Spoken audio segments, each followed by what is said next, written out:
Good afternoon, everyone. My name is Saki Malik Cho, and I'm the Director of Research Policy and Health Promotion at the National Center for Health and Public Housing. I'd like to welcome you today to the AMIGAS Cervical Cancer Prevention Program Learning Collaborative. This learning collaborative will provide guidance on an evidence-based bilingual health education intervention program that's designed to train community health workers to increase cervical cancer screening among Hispanic women. Today we are having our third module out of 4. Next slide, please. In case you aren't familiar, the mission of the National Center for Health and Public Housing is to strengthen the capacity of federally funded health centers that are located and are immediately accessible to public housing by providing training and technical assistance, research and evaluation, and services to build outreach and collaboration. We have a cooperative agreement with the Health Resources Services Administration Bureau of Primary Care to provide training and technical assistance to health centers across the country. So it's with their support that we're able to have this learning collaborative. But I must note that while we do receive funding from HRSA, the opinions that are expressed here are our own and do not reflect those of the Bureau. Next slide, please. Before we begin, I have a few housekeeping items to go over. The first is that this is a live video session and we're recording this session, and we plan to have the slides and the recordings available on our site after this is over. Getting a little bit of background noise. I'm not sure if you guys are getting that echo. Okay, that's better. Because we are recording, we've muted all of your lines, and we'd like to encourage you to use the chat function to ask questions or make comments throughout the session. We will have a formal Q&A portion at the end where we will review any questions that were made throughout the chat. We also have the option to raise your hand and ask a live question.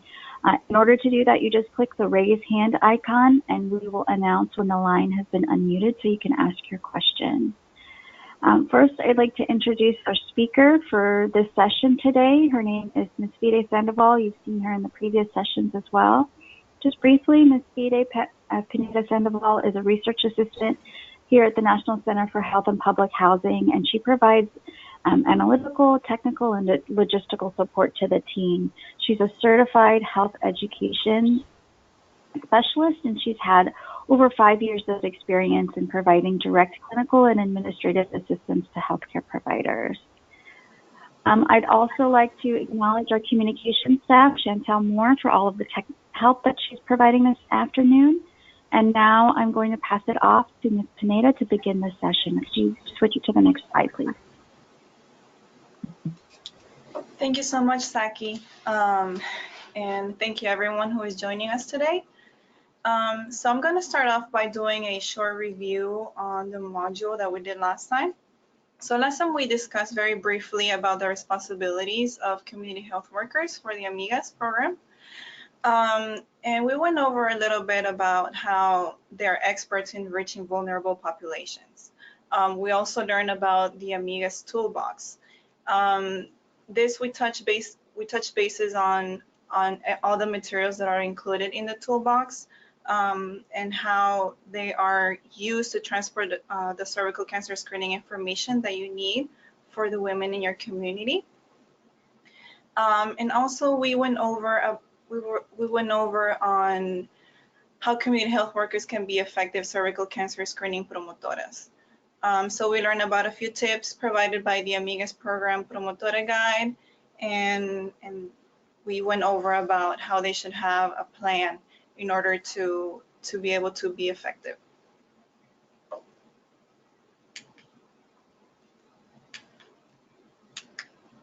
So today we will be learning about how to use the AMIGAS toolbox step by step, and we're going to describe the challenges that may arise in the field of the health promotion.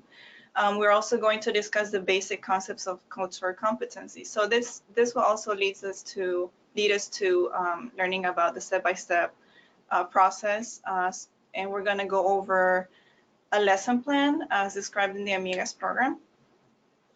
So first we need to identify what are the goals for community health workers. What is my main goal here whenever I start my lesson plan. One of the first things that you may want to start with is explaining what is a pap test. So we want to make sure that we always take into consideration that the women that we're providing this education to, they're Hispanic women that may have certain barriers, and that also may have knowledge barriers, where like they may not know what a pap test is or what the cervical cancer screening entail. So you may want to start by explaining to them what is a pap test, discuss the importance of a pap test, and find out your participants' current knowledge and practice.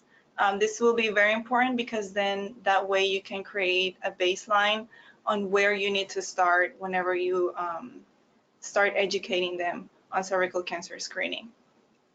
You will also want to discuss any concerns about the pap test. Maybe there are certain concerns that they have in regards to why they're not able to obtain a cervical cancer screening on a regular basis.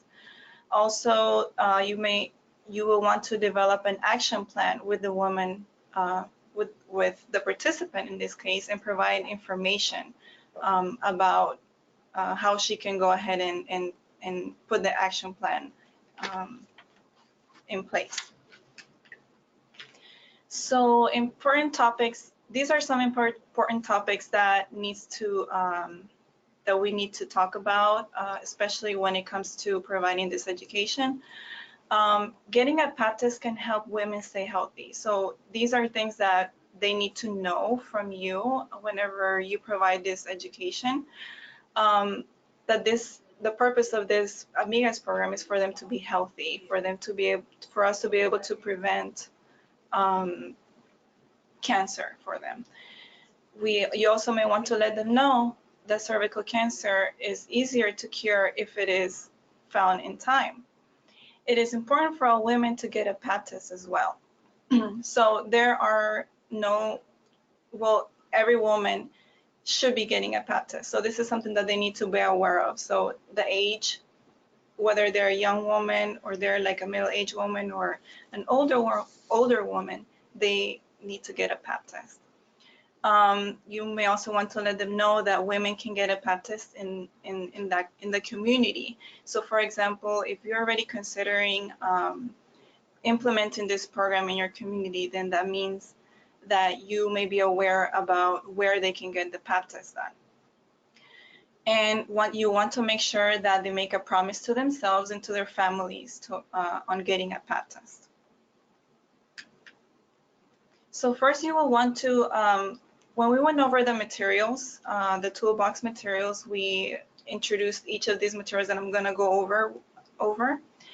And we kind of just described what each material was for, the purpose of it, and a little bit on how to use them. But it is very important also to be able to know the steps on how to use them. Because one thing is for me to list them for you and tell you, okay, these are the materials that you need, and that's it. But another thing is to teach you and maybe show you or give you a guide on how to use them step by step. So first we're going to start by you will start by introducing the flip chart to your participants. So let's say if you don't have enough time during the session, if you're conducting an individual session or a group session, then you will want to focus on certain areas of the flip chart. You don't want to read the whole 34 pages if you don't have a lot of time. So the good thing about the promotora guide is that it will tell you the areas where you mostly need to focus on, while at the same time providing to them the information that they will need. So if you don't have any time, and if you look over the flip chart, you will want to focus on pages 3 to 4, 7 to 10, and 15 to 20. Then after that, focus on how to make a plan. And then focus on providing the promise sheet to help her commit to an action plan. So this is also a very important aspect, because this is kind of like the first step into them acknowledging that they need to start an action plan. So for them to know that this promise sheet will help them always remind them on the fact that they need to take some action in regards to getting a cervical cancer screening. And then lastly, you will need to provide to them the resource sheet and an appointment card if she is ready to make an appointment. So the lesson plan is basically divided in 9 steps. So we're going to start with step 1 and 2. And during this step, you're going to start by welcoming yourself, welcoming them into the program, and provide a brief introduction about the program. So when you welcome your participants, it is very important that you greet each other, that you're friendly, mostly because then you will provide a sense of comfort for them, a sense of trust also. And you may want to start a small conversation first. So something about, for example, how's your family doing, or how was your day, or how was work, or start a small conversation with them to kind of break the ice before the conversation. Before the lesson plan. Then you will want to introduce the information in the flip chart. So like we went over last time, the flip chart basically provides some baseline information about cervical cancer, what is a pap test, why is it important, and also it will give some information on the female reproductive system and what happens when you get a pap test. This is very important because some women may not know what a pap test entails. Some women may have not gotten a cervical cancer screening in the past. So by providing this type of information, it will help them get familiar with what cervical cancer screening is and how does getting a pap test is. So during this section, it also details on who should get screened, how often they will need to get screened, and also everything that they will need to know on cervical cancer screening. So in step 3, this section you will want to start using the message card. So after you have gone to the introduction and showing them the flip chart, then you will provide to them the message cards. So one thing to note here is that the message cards, some of them are in orange and some of them are in purple. So the purple cards basically provide general information about her feelings toward getting a pap test. And then the orange cards provide an insight on more specific beliefs, some barriers or facilitators that may be associated with getting a pap test. So this is very important because then with this, you will be able to get familiarized a little more on where they're at on getting a pap test, on whether they think it's something that is beneficial for them or not. So by providing these, you will be able to get a good baseline information on that. So you will want to place the cards in front of your participants and ask them to choose one of the cards that rings a bell for them. And they may want to choose a purple card or an orange card, whichever one they want. And then they also you will want to make sure to help the women understand the content of the cards. So the cards are provided all in English. So if the woman doesn't speak English, then you may want to translate it for her and give her the information in Spanish. That way they can understand, look, I feel nervous, or look, I feel embarrassed about going to the doctor or something like that. But if you provide this information in Spanish, then they may be able to, of course, they're going to be able to understand it better. And then use the words in the back of the card to help you respond to the card she chooses. So you may not have an answer to everything as a community health worker, but the good thing about the cards is that in the back of the cards, it will give you basically like a tip on something that you can answer. Okay. So in step 4, after providing the cards to them, you're going to start working towards making a plan. So you will discuss her views about getting a pap test, and then you will make a plan together. This is something that you will want to do, basically implement the one-on-one kind of approach on education and start creating that plan with her. And take a look at the purple card that she chose, and this will help you decide what statement fits best for her. So, for example, if you choose a purple card, on the left side of the chart, you're going to see that it says PEP testing status. So, for the most part, this is what a purple card will have in it.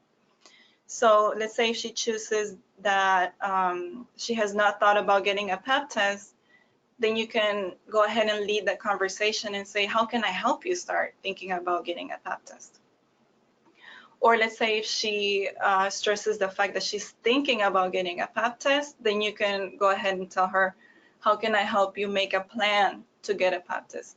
So these little things will help you, also will guide you as a community health worker on things that you can say, depending on where she is at on getting a PEP test.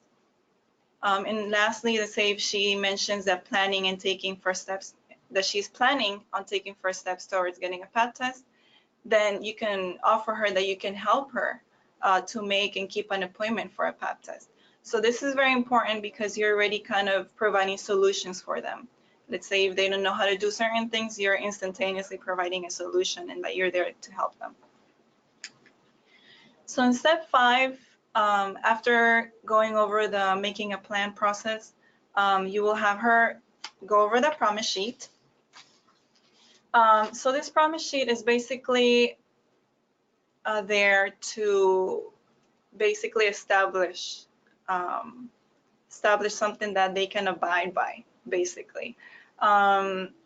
So you're going to have your participant think about the specific steps she will take towards getting a PEP test. You will let her know this is a commitment to herself and her family, and have her write down her steps on the promise sheet. She should take the sheet with her to serve as a reminder of her commitment. So this is very important because she can, let's say, take this at home or keep it in her purse, and always, whenever she sees it, she's gonna be reminded about this promise that she has made to herself and to her family to keep herself healthy by getting cervical cancer screening on a regular basis. So after the promise sheet, we will go on to providing the resource sheet. So this is a very, very important part of the AMIGAS program, because the resource sheet basically provides information how they can have access to the resources, how they can have access to the clinics nearby, any health centers that may be close to her, or maybe any health fairs that is providing cervical cancer screening. So things to keep in mind is that you may already know how to help participants make a decision of PEP testing. You may also already know what you will say if she's ready for an appointment or if she is not ready. So if she's not ready to get a PEP test, the AMIGAS program provides some tips on what you can say. So if she's not ready, you will provide the resource with the list of health center sites near her and let her know about Spanish-speaking staff, childcare options, bus routes, coverage for the PEP test, such as insurance information, and also maybe some other points of contact that she can have access to they're also speaking Spanish that can help her. So maybe a nurse or maybe somebody from the clinic that can also answer some questions that she may have. Also provide your contact information, of course, because since you're already providing this type of information for her, you may also want to make sure that you keep in contact with her and that she knows where to reach you at. Then if she is ready to go ahead and get a cervical cancer screening test, then you will go ahead and help her plan a visit. So you will help her identify a health center that she may be interested in going to. Go over any questions that she may want to ask when she calls, and go over appointment time options, and provide your contact information as well. So all of these are very important things to take into consideration in regards to providing the resources for her. So in step 7, after providing the resource sheet, You will provide a contact sheet, and then you will have her fill out her contact information with her personal information. You will want to make sure to mention how you would like to keep a record of the discussions that you have had with her during the sessions. This is also something that you can use to keep track of everything of the whole process for your participant, and also explain to her the purpose of the sheet. This is very important because then that way they're aware of the types of forms that they're filling out. So if they don't speak English, then you will have to fill it out in Spanish. All of these sheets, all of these materials are provided in English and Spanish, so it will be very helpful for you to also go over with each little detail in the sheets with her. So the next step is providing the brochures and the AMIGAS handout.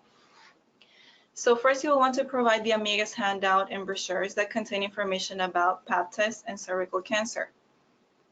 This contains very similar information to the one that you provided earlier on the flip chart, and basically also provides an overview of the AMIGAS program for them. And you can also provide it to them in English and Spanish, because the brochures are in one side it's in English and on the other side it's in Spanish. And then you also may want to make sure that you make some time for questions. After providing the brochures and the handouts, this may be a good time for you to ask questions. Let's say if she does have some questions and you do have an answer for them, then go ahead and answer if you do have an answer for them. If you don't have an answer to, let's say, a specific question about maybe a condition that she has, you may not be the suitable person to answer that question, but you can also give her the option that you will find out for her, that you will reach out to maybe the physician back at the health center that you're working with, and that you will contact her as soon as you can and give her an answer. Also provide extra handouts to share with her family and friends. So this is very important because not only you will give this out to her for her to know more about the AMIGAS program, but let's say if she has maybe her mom or a sister, or she has somebody or a friend that maybe has been expressing concerns about maybe feeling pain, or other concerns that have to do with cervical cancer or the female reproductive system or something like that, then she can easily provide this brochure that will have information about the AMIGAS program, and hopefully her friend will also reach out to you as a community health worker. So in step 9, after providing the brochures, you will complete the evaluation form. And this part is basically the closing part. You will want to make sure that you thank your participants for being in the sessions, for participating, and make sure that you have them filled out, and you want to make sure that they're honest as possible. So one thing here that they do stress in the promotora guide is that you want to let them know that you won't be offended by their honesty, let's say. So you will want to let them know that to be as honest as possible, and that your feelings won't get hurt. That is something that it is something that you do need to take into consideration, that some people that may play an important role in the way they answer these questions. They may think about, oh, I don't want to hurt my promotora's feelings or something, but sometimes they need to be honest, because then that is the way that you will be able to improve your next sessions with her or with them. So on to our next slide. So this will take us to our next polling question in regards to our next topic. So Chantel, if you can please pull up the next polling question. And we're going to give it about 30 seconds for people to respond.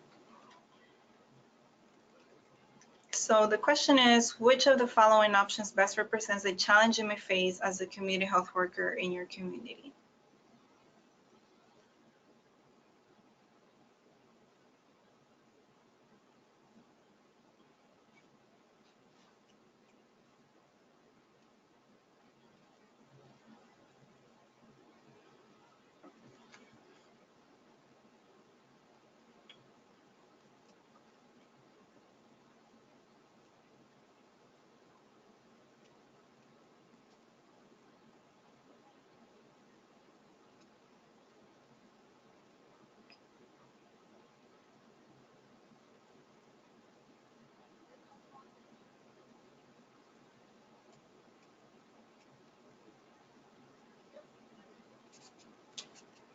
Okay, Chantal, if you can give me the answer, thank you. Okay, we had 0% say that the overlapping roles with other healthcare providers, and we had 33% of our participants vote for choices B, C, and D, which include limited resources available, cultural barriers, and partnerships. Okay. It's very, very good to know. Thank you so much.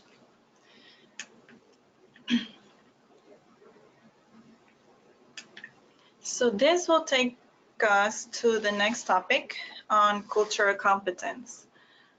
So why is cultural competence so important? It is very crucial when it comes to providing health education promotion. So community health workers need to be aware and be familiar with the cultural beliefs of the audience that they plan on providing health education to. Not having this type of understanding of your audience can provoke unintended negative health outcomes, mostly because in some ways I think it can kind of confuse your audience. If you don't have a good understanding of the cultural beliefs, if you're not familiar about, let's say, things that they're familiar with, such as their environment, their community, things that they have access to and that they don't, then there may be a little bit of a communication gap between you as a community health worker and her as your participant. So Hispanics are at high risk of receiving poor quality care and experience negative health outcomes. This is very important because cultural competence kind of helps bridge that gap between receiving the proper access to healthcare. Ethnic minorities have higher morbidity and mortality rates from chronic conditions than their white counterparts. So when you have that kind of knowledge in cultural competence, you know, you're familiar with their beliefs, especially in the Hispanic community, you may be able to improve the morbidity rates and mortality rates by providing this type of education, by providing this type of cervical cancer promotion in this case. They may not know about what it is, so by you providing this type of education to them in their language, in a way that resonates with them in their culture, then they may be able to basically participate with you more as a community health worker. And then minorities also do not have a regular source of care or healthcare insurance. So by being culturally competent, you will also be able to provide this type of information in a way that they can understand. So for example, providing to them where they can get their regular resources from, and for example, how they can go about an issue about health insurance. So maybe providing to them in Spanish about where they can go to a health center that provides benefits on cervical cancer, such as maybe getting a cervical cancer screening. One of the things is that the Hispanic population, women kind of do tend to fear going to a medical doctor because of not having insurance.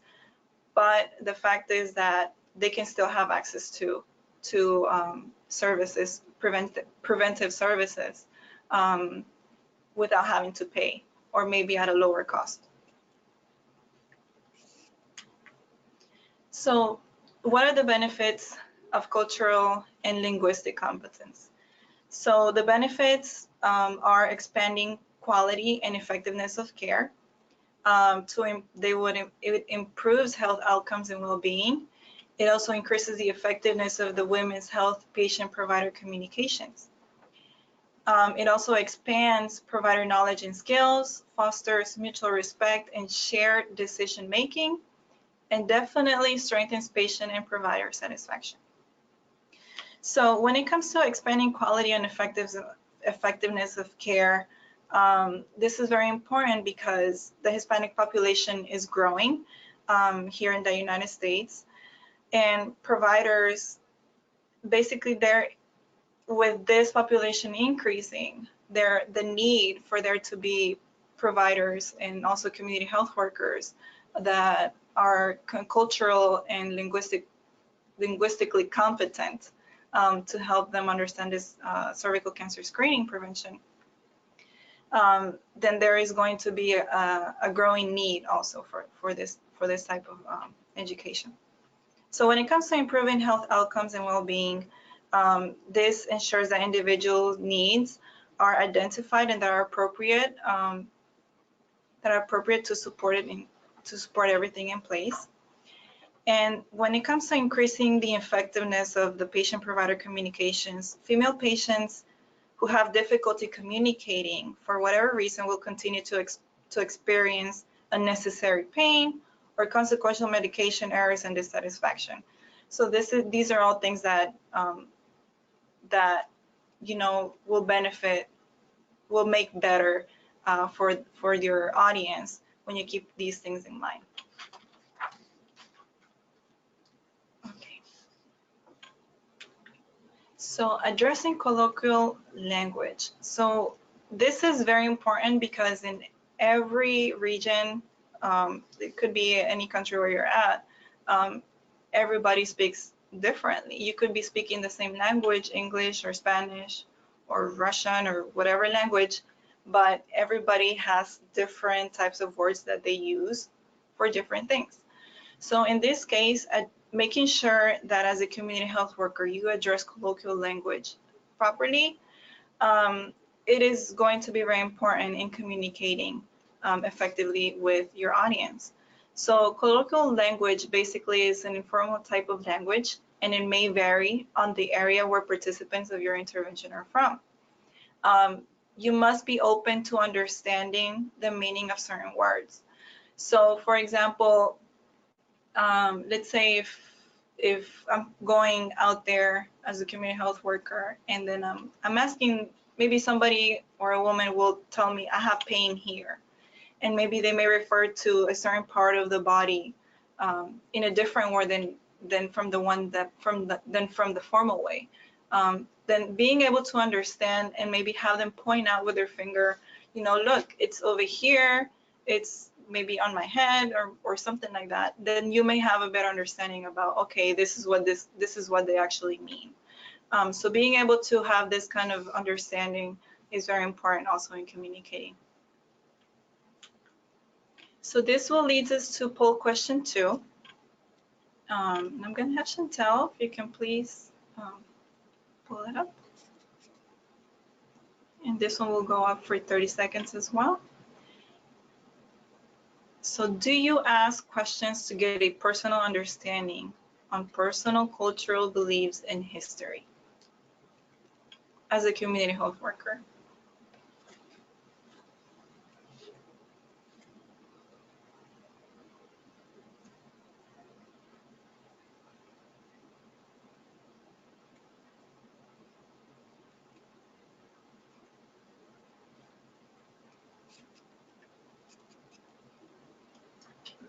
Approximately 100% of our participants voted yes.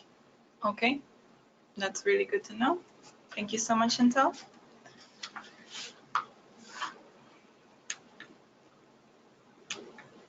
Okay, so this leads us to our next topic, which is, it's still within cultural competency, but we want to talk about why is cultural humility also important when it comes to communicating in an effective manner with your audience.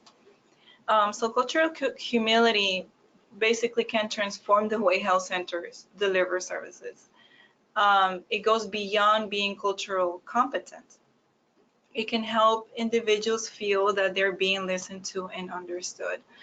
So by going beyond being culturally competent, this basically means that you're not just understanding or having some type of familiarity with the culture, beliefs, or with their environment or their customs for your audience, but you're also kind of going beyond that by basically putting yourself in their shoes, kind of like admitting admitting that they're the ones that have the main say when it comes to their health. So this is very important because cultural humility requires for you to step outside the box and be open to their identities. This is very important. It will also lead to treatment that will feel fit for their lives, and will also kind of provide a sense of trust, a better trust between you as a community health worker and them as your audience. In this case will be Latina women. So one thing about cultural competence is that you also want to keep in mind that you want to ask about their identity. So these are some tips about cultural humility. So you want to make sure that you ask about their identity first. Where do they stay? You know, what are their beliefs? So disease is not the only issue that they may have. So in this case, there are other issues that may play a big role in their life, such as having access to healthcare. This could also other things that play a big role in their life that can impact their access to healthcare is safe and affordable housing, access to food, employment, and other factors such as childcare. So these are very important factors that do need to be taken into consideration also. And you also may want to reflect on your own identity as a community health worker. So by reflecting on your own identity, this basically has to do more with practicing a little bit of self-reflection. So where do I stand as an educator in providing this type of education or advice to my participants? So part of practicing cultural humility is actually being able to understand why it is that you as a provider or a community health worker make the assumptions that you do, or what parts of your own life might help inform your understanding of your patient's circumstances. So being able to basically explore these things within you as a person and as an educator, and how your views or your past experiences impact the way that you will provide or promote some type of change within the community that you will provide these services to, will have a huge impact in how they will react. So cultural humility is essential to working with your audience as people to improve their well-being in an equitable and meaningful way.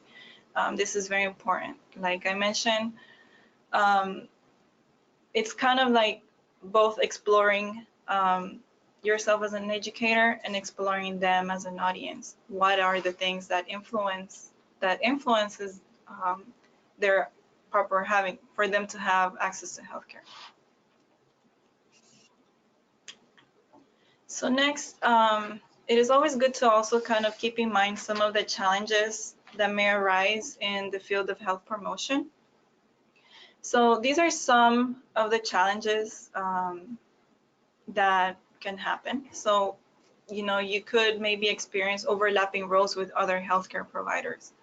So one of the things that that is very common is that, you know, doing the job of a community health worker could be something that may overlap with the job of a nurse or the job of another educator per se. So being able to kind of identify these challenges and being able to focus on what is your role as a community health worker and how you're implementing your education to the women is very important as well. So limited resources available to clients. These are some challenges as well. Overloading clients with resources. So one of the things is that maybe you're working in a small community and maybe there are like tons of resources available to the people, but maybe they're just, you know, a lot of times they may express, okay, but I already have so many resources, I don't know which one to go to. So, you know, educating them on the differences on all the different types of health centers or resources that are available to them, how they're specific to them based on their conditions, based on what they're at on cervical cancer screening practices. This may be helpful for you to go ahead and explain to them, look, this is specifically to this, to cervical cancer screening. So, you know, you may want to explain to them, look, this is a different type of resource. So also personal barriers of participants, such as embarrassment, fear, or pain. So being able to address these types of challenges is very important. This is when it comes to for them to be able to kind of trust you and let you know, and for them to let you know as a community health worker about what are some of their barriers. So in this case, embarrassment, fear, or pain. Safety of the community health workers. This is also another challenge. Maybe the communities where you are providing outreach education, they're not safe.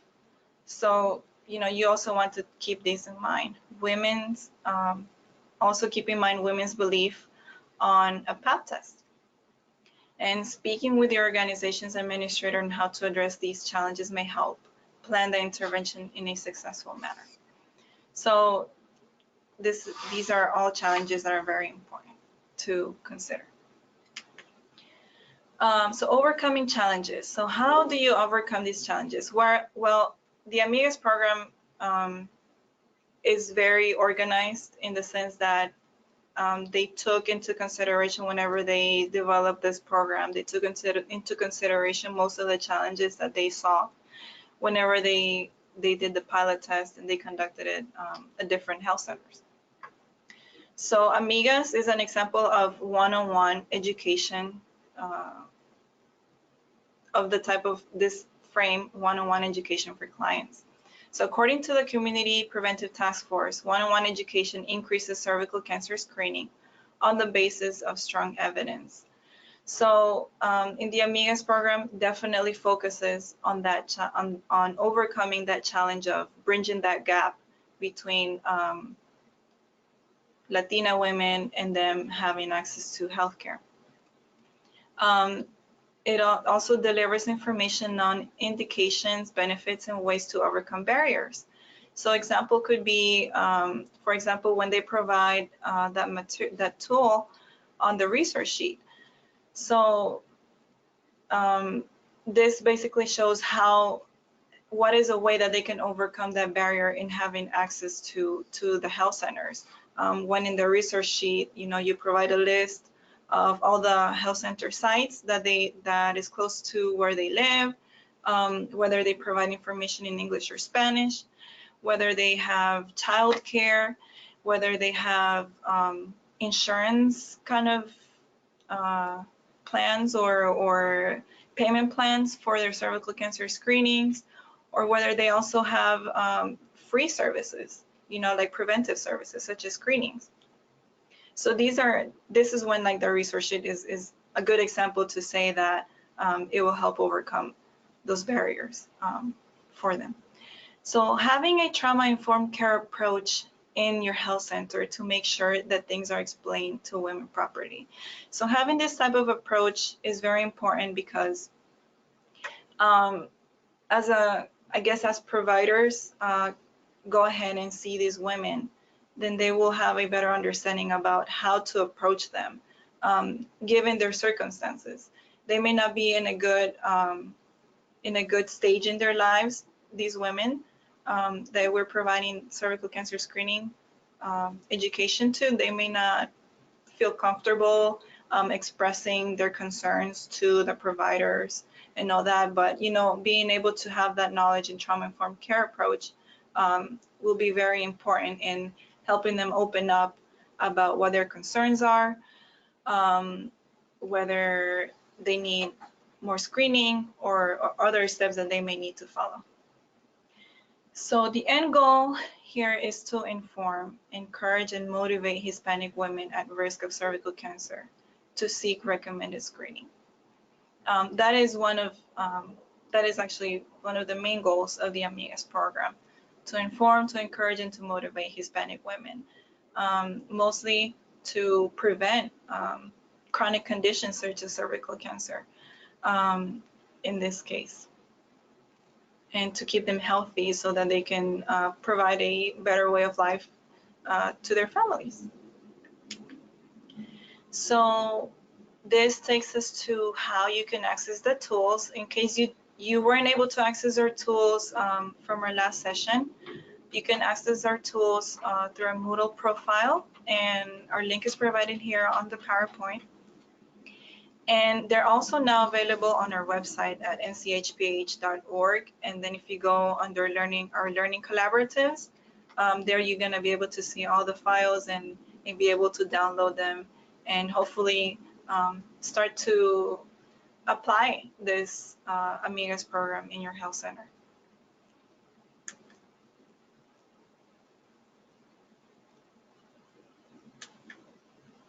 And next on our module 4, apologize for the 3 there, we're going to go over on the things on how to understand the benefits of the HPV vaccine. We're also going to locate additional cervical cancer screening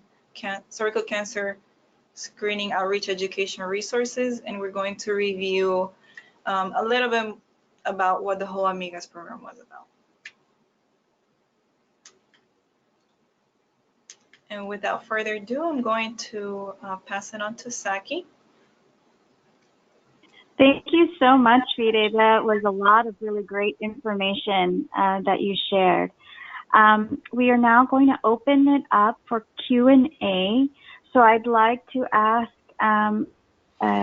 participants on the call, if you'd like to ask Fide a question, please submit it through the question box on your control panel. Or if you are dialed in using your telephone and you like to verbally ask a question, just use that raise hand icon on your control panel and your line will be unmuted. Chantel, do we have any questions in the questions box? We don't or have any raised hands? At this time. I'd also like for the people on the phone or people listening on this webinar, if you'd just like to share some of your personal experiences as a community health worker on some of the topics that Fide covered today, to please do so. For example, if you've had an opportunity to speak to patients and to practice some cultural humility and learn something about something that you didn't know, but you learned from your patients, and share that, that would be really great. So if you could just raise your hand or share through the chat box.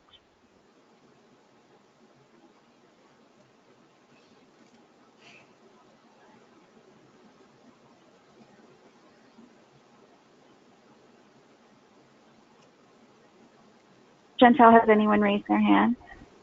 No, no one's raised their hand. Okay, so while people are thinking about questions, we can go through the next slide, which is to let you know that we are having a national conference in June of next year, and to please save the date. It's June 18th through the 19th, and it's in the DC area in Alexandria where our offices are. And the next slide.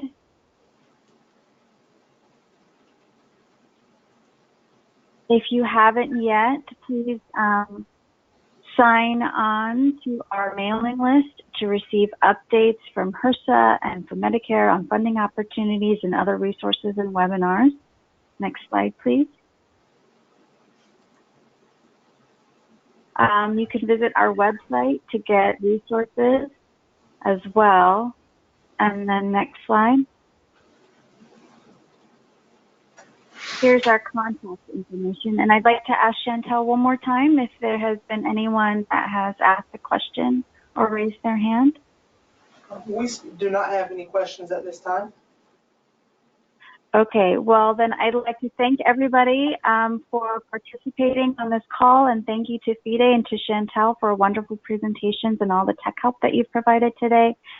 and to stay tuned for the next module, which, Fide, when is the next module going to be? Our next module will take place on January 8th at 1 p.m. Eastern Time.